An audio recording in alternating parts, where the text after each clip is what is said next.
All right, what is up, everybody? We are here doing another draft in the Best Ball 101 series, and we are fired up in a special draft on Underdog. This is the first draft that we are doing on Underdog here. As you can see, this is a cool one called the Corgi. A $5 entry, single entry tournament. So not the big best ball mania that they do, but figured I'd try something, well, a single entry tournament for the first draft on Underdog in the Best Ball 101 series. Here we are already coming up to my pick. So in a single entry draft right away, I got the 109. Not too happy about that. Could be worse, but yeah, it's an interesting format. And already, all right, running down the differences between Underdog and, well, DraftKings and Drafters, the other two platforms I've covered so far. Underdog, first of all, is half PPR and only 18 rounds. Those are the two biggest differences here. So right off the bat here, I'm on the clock. I would have taken Amon-Ra St. Brown, definitely wanted the Sun God. Now, based on my rankings, Justin Jefferson's a lot higher here, but I've got a lot of Justin Jefferson, so I'm going to change things up and take CeeDee Lamb here with my first pick. When Jefferson and CeeDee are still available here in the first round, I do like starting off with one of those elite wide receivers instead of going RB. Basically, at the 11-12 spot, you always end up with two running backs in your first two picks. So here I am. I'll go over the draft formats a little bit after my first couple picks here. Let's pull up the draft board already so we can see what's going on. So we've got the first round was well exactly as one would expect by ADP, all the way through the first round. We got a common pairing here at the 11 and 12. Almost always see teams going running back. A lot of these pairings are pretty common, and so now here I am back on the clock. I'm definitely going to be looking running back here. I've got CeeDee Lamb, and I don't actually have very much of either Derrick Henry or Chase Brown. But let's go with my rankings and let's take the big dog Derrick Henry on my roster now. So now I've got a solid balanced start with Derrick Henry and CeeDee Lamb. Let's go ahead now and pull up the Corgi again. So this is an interesting tournament. Very interesting. You see the round advancement here. So 22,500 entrants, 20,500 entrants, 100K total prizes, $5 entry. First round advancement is standard 2 of 12. This is a tournament style with playoffs, as you see here. Then only 1 out of 10 in the Week 15 pod. First place of 10 advances. The Week 16 pod, a little bit easier. First place of 5. Then a 75-seat final. The caveat is that all of the money is in Week 17. Literally all of the money. See, 75 seats in the final. Only the final 75 slots are paid out. So you need to make the final week. If you make the final week, then you're making, great money already, no matter what place you come in, on your investment, that is. Of course, you want to come in the top 10 to really make some good money.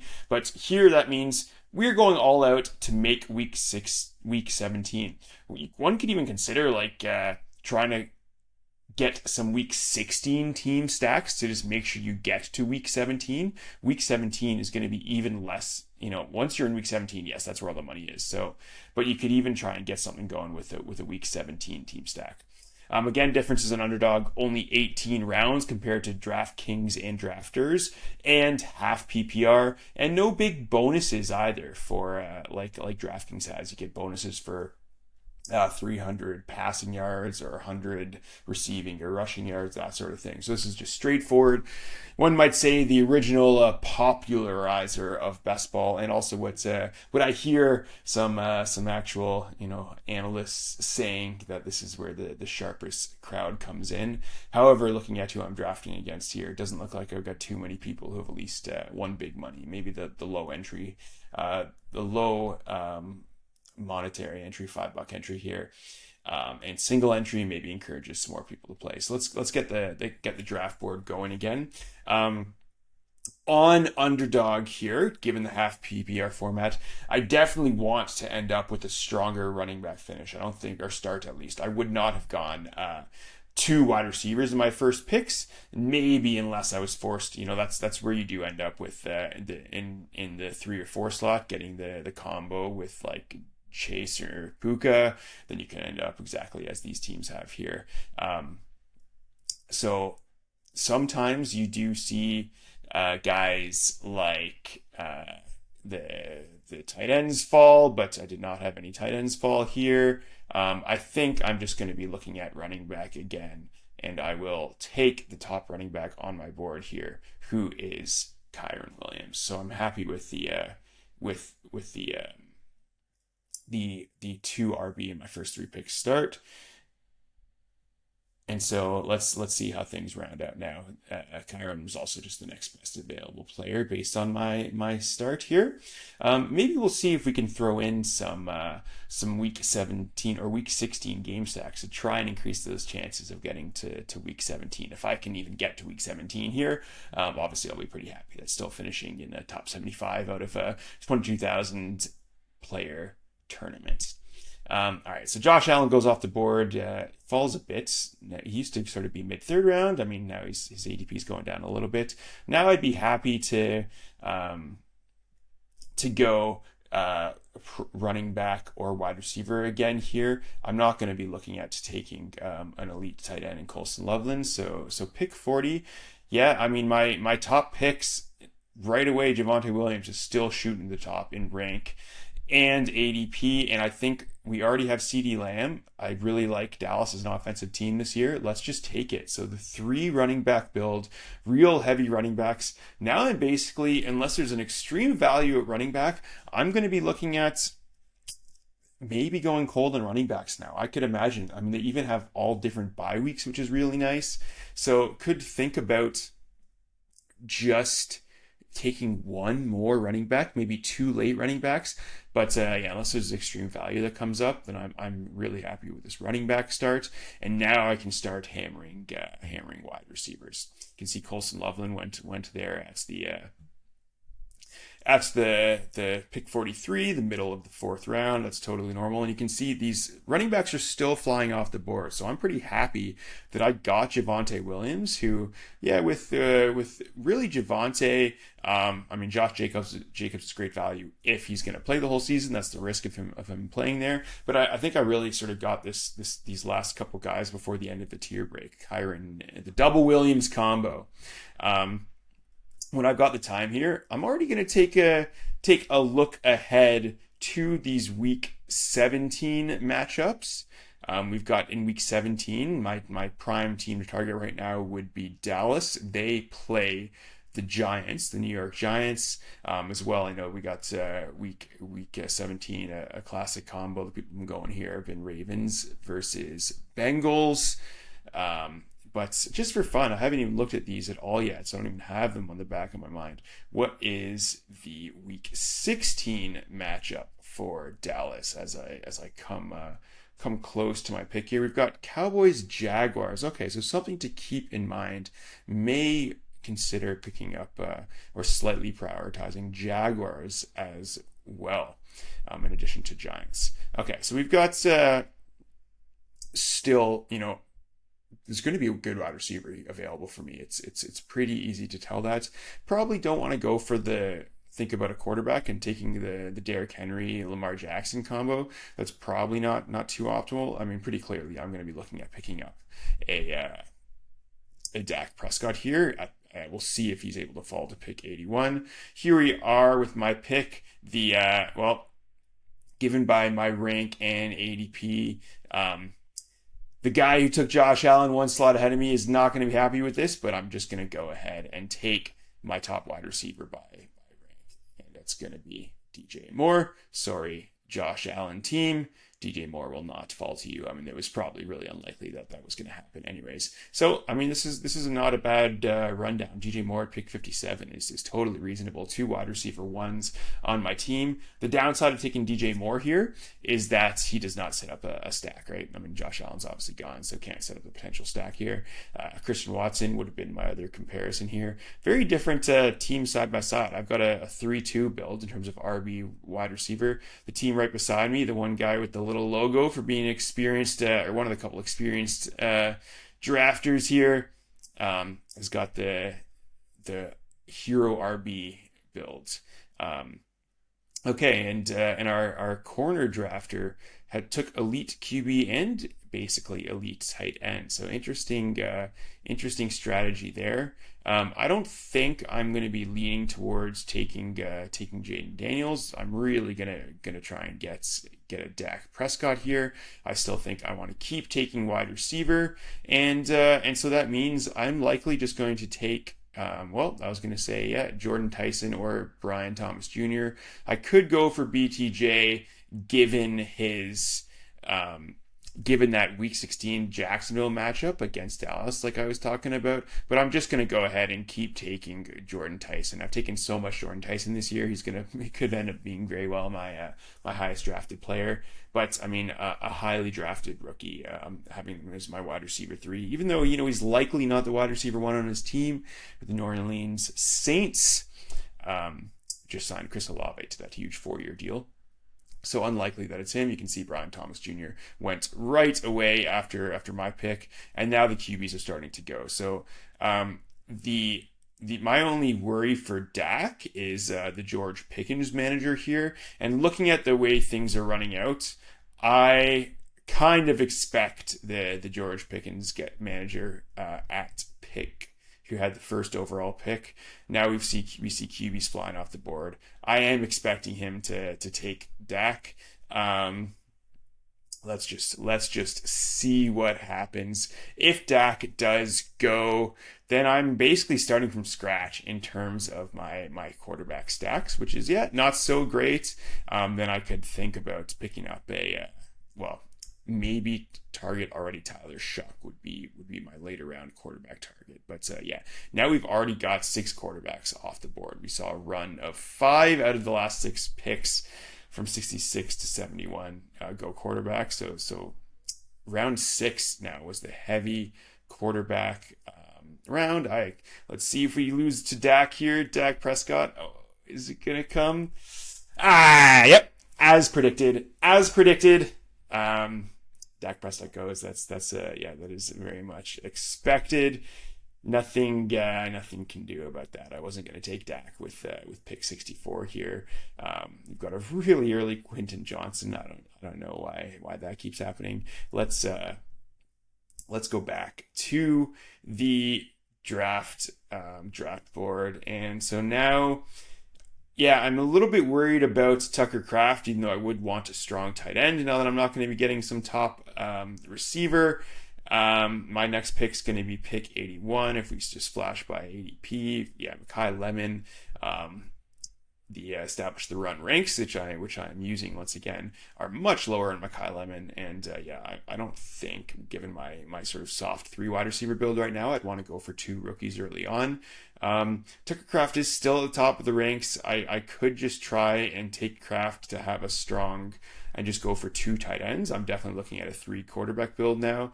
Clearly that didn't happen. Lose out on Kraft, which means I'm likely just going to go ahead and take Jaden Reed, who I really like this year as well, and then hold off on quarterback. So I'm now definitely going to look for a 3 quarterback build, probably looking at 3 quarterback and 3 tight end already. Perhaps if I get Sam Laporta, who I definitely would not mind. Really like getting Detroit Lions too, and I've already missed, the top 3 Detroit players, so the 4th one in that offense is going to be Sam Laporta. If I go to quarterback here, I mean, I could consider taking a Matt Stafford. Searching by quarterback, Matt Stafford is definitely not going to look at Matt Stafford here. I got no reason to take Herbert. I could take Trevor Lawrence for that Week 16 game stack, and then hope that Jacoby Myers, the one remaining Jacksonville receiver, comes around with my next pick, which would be all the way down to 105. That's definitely possible. There's no way Trevor Lawrence is making it around. In fact, the next drafter is probably going to take him, considering he's got BTJ. Justin Herbert goes there. I think I'm just going to take now what I'll consider an elite tight end, potentially an elite tight end, and gives me another potential stacking partner here. So I've got Sam Laporta, 4 wide receivers, 3 running backs, and a tight end. Pretty happy with taking Sam Laporta. Sure enough, just as I called, Trevor Lawrence goes here. So yeah, we had BTJ go to the Trevor Lawrence team there. Josh Downs was going to be my other consideration. Definitely an upside pick if he's the other receiver in 2 wide receiver stances, and this team now's got a little indie stack with Jonathan Taylor and Josh Downs. So let's take a look at my team here. I just have the one player stack going with CeeDee Lamb and Javonte Williams. Nobody else. So we're going to have the 105 and the 112 coming up next. Definitely would not look at taking Tyler Shuck there. That's too early for a Tyler Shuck. He's more going, I'd hope to get him at more the 130s range. So maybe I'd consider him at, my 11th or 12th round pick. Could definitely take Goff or Jordan Love here, perhaps even Matt Stafford, and then I would look to finish off that stack with like a late Terrence Ferguson, something like that. Let's see how the board is playing out. Michael Pittman Jr. has really moved up like 10 or so spots since the beginning of draft season. That makes sense. He's a strong pick. He could easily be the number 1 target for Pittsburgh. We got a Jackson Dart pick. I mean, having a naked Jackson Dart is totally fine given his rushing prowess. There goes Matthew Golden. That's early Matthew Golden. I would have liked to have him as well for the receiver Green Bay stack, but this first team is really taking the guys who I want, but so it goes. They could have, it would have been a reach, but taking Jared Goff here to make up for their Gibbs James Williams stack does not look like they're going to be targeting Goff now. Now you see some other tight ends go off the board. I'm pretty happy I got Sam Laporta, who could easily challenge for a top 5 tight end finish. He's done it many years in his career before. Coming back around to me here. And like I said, I'm going to have to take a QB with at least one of these 2 picks. So going through my board here, really some of the top QBs who I'd be considering are all available here in sort of various orders. So we've got the Jonathan Brooks, who's flown way up. He's actually gone earlier than pick 101 at this point. And so I'm on the clock. If I don't take 2 quarterbacks here, then it will be difficult. I would like to take, maybe somebody like a Xavier Worthy here, but I think I'm just going to go and take the next highest ranked quarterback at ADP. I got Matt Stafford, so now I've got a weird little Stafford Kyren Williams stack. You did see that Stafford lobbed some balls to Kyren Williams in the end zone a little bit. This is more just going for a team offensive play. An interesting stack here. Hopefully that's a little bit more unique in this field. An early Casey conception, but I mean, he deserves to go this early for sure, I would say. Then you got some of these pass catching running backs. I mean, Rachaad White is pushed up real early at this point. I think I would myself target, I mean, we got Jared Goff and Jordan Love back to back in the rankings here. Who just went? We just had another tight end, Travis Kelce. I think I'm gonna go for the Jared Goff stack. So let's go ahead and do that. Now I've got 2 quarterbacks who I'm happy with. You can both throw a lot of touchdowns. No rushing upside here, unfortunately. And I will want to get a 3rd quarterback. And so now we'll probably look at a Tyler Shuck to get some of that, a little bit of rushing upside at quarterback. We've got about 14 picks until my next pick here. Here we're looking at Xavier Worthy just went. Yeah, there goes Jacoby Myers. So I'm not going to have a Week 16 game stack for Dallas. But I mean, Dallas is not necessarily my big target anymore. I'm going to pick up a lot of touchdowns from the Dallas offense, but my actual quarterback stacks are sort of the Rams and Detroit. So we know the Week 17 clash for Detroit is a nice one against the Bears. I don't have any Bears. I'm not likely to get any Bears. All the good Bears are completely gone. But just for fun, the Week 16, yeah, like I was saying earlier, Week 16 are actually Giants now. The Giants would be a team I'd want for two different reasons, because they've got the Week 16 game against Detroit and the Week 17 game against Dallas. So I could consider a Giant who I would take at this point. I mean, could get like a real late last round Darius Slayton pick is an option. Or tend to like Tyrone Tracy. Could consider Tyrone Tracy with perhaps my round 11, round 12 pick. See where he goes. He probably would not slide to round 13, but if he gets to pick 129 or even 136, that's totally reasonable. Starting to see, so there goes Jordan Love, and this team do not have any Green Bay stack, and they're not going to get one now. That's pretty funny. Probably could have stolen I doubt this team won. Oh, the team one would have taken Jordan Love to go with the Matthew Golden stack. Instead, they end up with a Baker Mayfield as their third quarterback. I don't really understand that choice, considering they have no stacking partners for Baker, and he's their third quarterback after already taking a QB in round 7 and 8. But hey, whatever.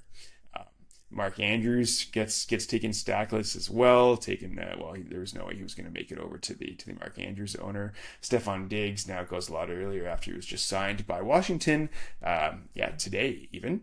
And so let's move, getting into my pick now. Like I said, I don't really want to have too many more running backs, very few running backs. I could take the top receiver here if he falls to me in Jalen Coker.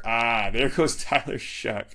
One pick earlier. I was just talking about how I might want to get a Jalen Coker to set up a backdoor stack for Bryce Young in case I lose out on my other pick, and sure enough, that's the case. So I will take Jalen Coker here, and now I will look to target Bryce Young as my third quarterback, who's going really late. So that's a totally reasonable option. Bryce Young's ADP is around 60, so I could even wait until round 14, hopefully, to take him there. Sitting at 5 wide receivers now. Like I said, I will want to pick up a late round Rams tight end to add to that stack. Can't really add to my Detroit stack other than, actually that's not true. I could take an Isaac Tesla. There goes Tyrone Tracy, the only other Giant who I would have considered. Not too concerned about that. We've got the nice little Darnold Shaheed stack at the turn, and we are back to me. I could have taken Chris Rodriguez for a Jacksonville player. I don't think I'm looking to take a Dallas Goedert here, but I could take my second tight end who's got a different bye week and just really stack on just in time. We got my pick in with this 20-second pick clock. Dallas Goedert went right after, but so now I've got a whole bunch of Dallas players. I don't have the Dallas quarterback, but I've got the rest of the top Dallas offensive players, minus George Pickens, that is. So pretty happy with that. Really think that Dallas could be one of the top touchdown scoring teams this year, along with Detroit. So in this single entry, don't get any other chances. Single entry tournament at the 109. I'm happy to have most of my players coming from offenses that you expect to just do well, right? The Rams expected to score a lot of touchdowns. Detroit expected to score a lot of touchdowns. Dallas expected to score a lot of touchdowns. The only thing is now my third quarterback is in a bit of a sketchy scenario.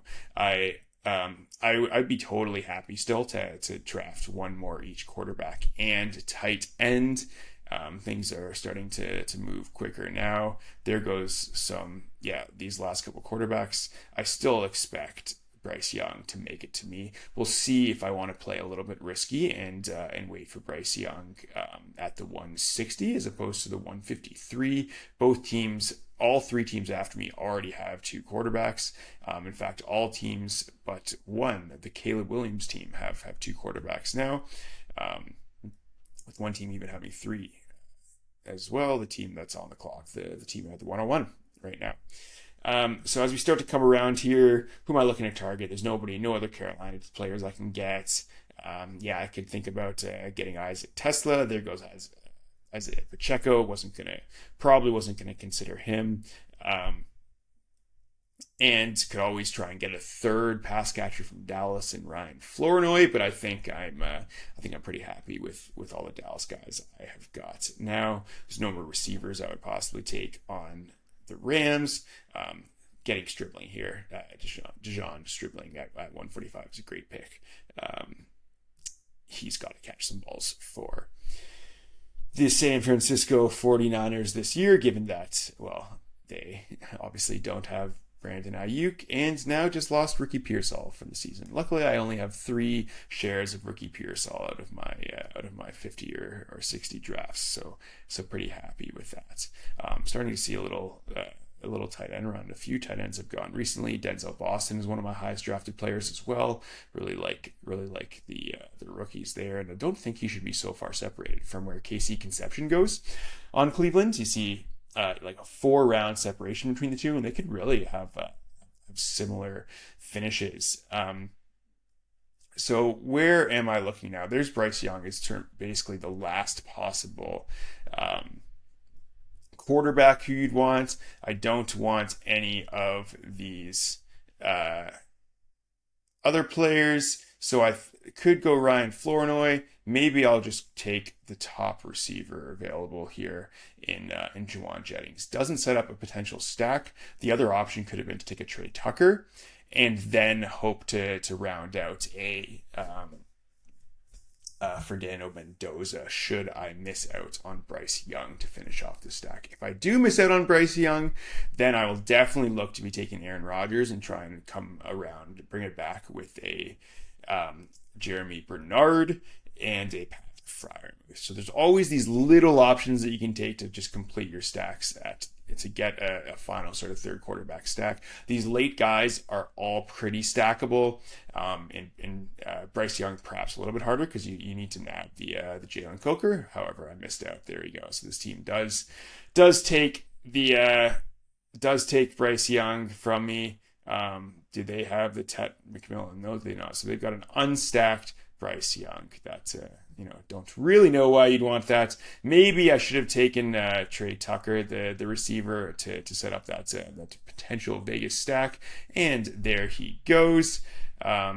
So now what do? I could take a running back and then basically say I'll be done at running back with some reasonable value on Tajay Spears. I think that is what I'll do. I don't mind him as the 4th running back to get some points. He's got another different bye week. He should catch some passes. He'll definitely see some time this year if he doesn't get injured. And so now I don't have any other receivers to try and pair with Fernando Mendoza. The other guy would have been Jalen Naylor. He often goes really close to Trey Tucker. In this case, he went like a full 2 rounds earlier, which is pretty crazy. I basically consider Trey Tucker and Jalen Naylor equal. Could have gone for the super stack on Dallas with Ryan Flournoy, but I'm trying to keep this roster a little bit more balanced still at this point. Okay, so I definitely want to end up with another quarterback. Looking at ADP, my next pick, I've got basically Mendoza or Rodgers, who the question is, do I trust that if Aaron Rodgers goes? I do have a lot of Aaron Rodgers this year, but as a third quarterback, he's going to be playing all year. He's a good guy to have on your roster. He could definitely make your starting lineup some weeks if he throws a couple touchdowns. at 177. That's exactly his ADP. If he is gone, do I want to reach for Fernando Mendoza as basically the last playable quarterback that I'm happy with, especially later in the year? You'd expect to see him out of the field. Do not expect Kirk Cousins to play more than the first, 4 games of the season, let's say. The team after me right here has just picked up Trey Tucker, so they could be going for Fernando Mendoza. Then we got the Ashton Genty, another team with 2 quarterbacks, although, they've got Lamar, so I would only draft 2 quarterbacks on this team, would never know. And another team has got 3 quarterbacks already. There goes Aaron Rodgers. So not doing that. The only players now, so I could still pick up late round stacks for Vegas. Those options, I'm looking at basically a real late round tight end in Michael Mayer and a running back in Mike Washington. I think that given I really want to just make sure I get these quarterbacks, I am going to just take Fernando Mendoza here. I don't want to risk him not coming back around. And so now I need to find, if we just go to Vegas players, everybody is gone. Now I do really wish I had taken Trey Tucker, but so it goes. I will want to pick up either Mike Washington at my 198 pick if he comes around to me, or Michael Mayer. That would be my third tight end. That's totally fine. I don't need to. I've got this weird mini stack with the Rams right now, but so it goes. I'm guessing Isaac Tesla is already gone as well. Yeah, he was gone before my previous pick, so couldn't have considered him there. So now I'm just trying to round out just the best possible roster spots here. So I'm not going to take the Vegas running back with this pick. I'm going to take. I know for sure I'm going to take one more tight end, one more receiver. Oh, wow. There's an early Terrence Ferguson, so can't even end up with him there. We're going to go receiver here. I think we're just going to go my top ranked receiver. I've got one player on Tennessee in Tajay Spears. Let's add on another in Calvin Ridley, who still is potentially starting off as their number 1 receiver, and at the very least expects to be the number 2 receiver. I think he's sort of fallen a little bit. You can see he's about 20 spots higher in the rankings than his ADP. So happy to get Calvin Ridley here. I would be totally fine to not take a single other running back in this draft. I need to end up with somebody to potentially stack on Vegas, which means, like I said, I would take a running back in Mike Washington if he makes it back to me. That would be right around ADP. You can see his ADP is 198, which is a little bit early here. I could even go Mike Washington, Michael Mayer with these final couple picks. That's a consideration.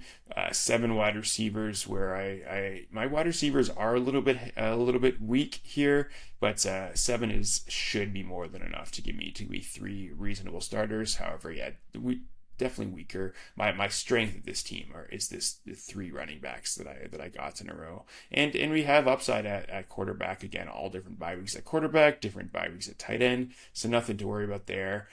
Didn't end up with any Giants. That's the other consideration. Is could try to look at getting a late Darius Slayton with my last pick as well. No problem there. Once we're in these last rounds, basically just take your guys.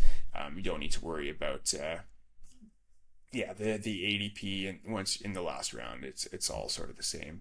I could as well consider going double Vegas, just taking Mike Washington and then taking Michael Mayer. You can see Pat Freiermuth is way higher on the rankings here. I do think, though, just to get that Vegas player, let's fire up Mike Washington, 5 running backs. Totally happy with that, which means I'm going to end up with this 3-5-7-3 build. And the question is, who do I want with the stack?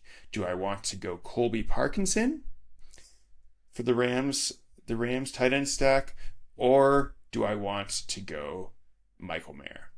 And given that I have this sort of weird backup running back stack, I mean, Mike Washington's a speed guy. Who knows? Maybe he could catch a touchdown pass or so from Fernando Mendoza at some point late in the season. But given that, I think I would just want to get the better player.